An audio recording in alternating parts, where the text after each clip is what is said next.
आदरणीय आजम खान साहब समाजवादी पार्टी और समाजवादी पार्टी के संस्थापक नेताजी और हम लोगों के साथ और भारतीय जनता पार्टी का मुकाबला करने पर आज से नहीं न जाने कब से सबसे बड़ी भूमिका उनकी और समाजवादियों की रही है। समाजवादी पार्टी के नेता आदरणीय आजम खान साहब उनकी भी रिहाई हो चुकी है।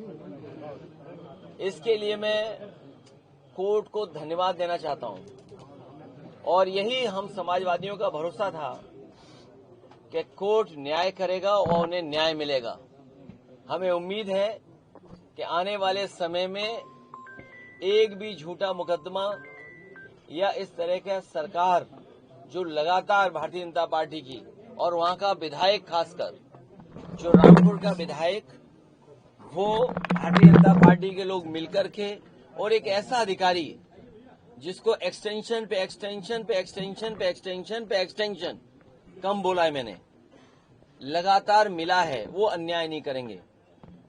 हमारे समाजवादियों के लिए खुशी का समय है कि जहां पर वो आज रिहा होकर के आज जेल से रिहा हुए हैं। वो सर ये कुछ चंडू खाने की खबरें चल रही थी कि आजम खान साहब बसपा के नेताओं से संपर्क देखिए, आदरणीय आजम खान साहब समाजवादी पार्टी और समाजवादी पार्टी के संस्थापक नेताजी और हम लोगों के साथ और भारतीय जनता पार्टी का मुकाबला करने पर आज से नहीं न जाने कब से सबसे बड़ी भूमिका उनकी और समाजवादियों की रही है।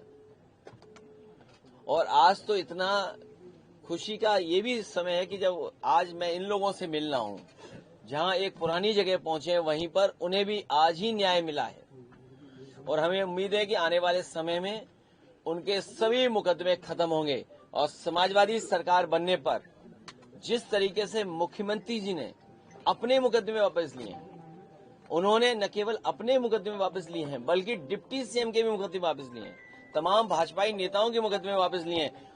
समाजवादी सरकार बनने पर जितने भी झूठे मुकदमे लगे हैं आदरणीय मोहम्मद आजम खान साहब पर, वो सब वापस लेने का काम सरकार में होगा। खाली आजम खान साहब के या फिर तमाम ऐसे लोग और भी हैं जिन पे नहीं, जो जिन पत्रकार साथियों पे भी झूठे मुकदमे लगे हैं उनको भी छोड़ा जाएगा।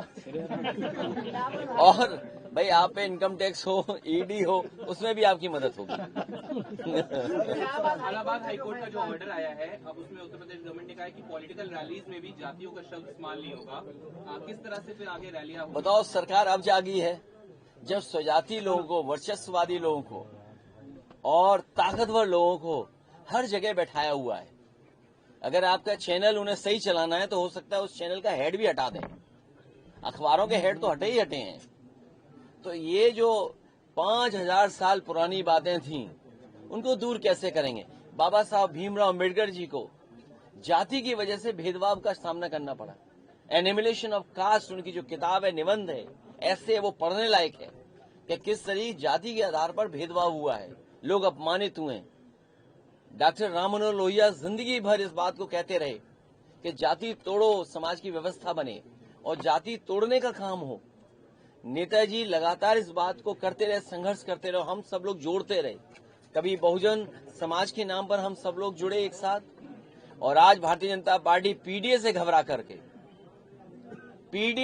करके हालांकि वो हाई कोर्ट का फैसला है, लेकिन मैं ये मानता हूं हमारा पहला इमोशनल भावनात्मक रिश्ता अगर कोई है तो वो जाति है, वो कोई डिनाई नहीं कर सकता है।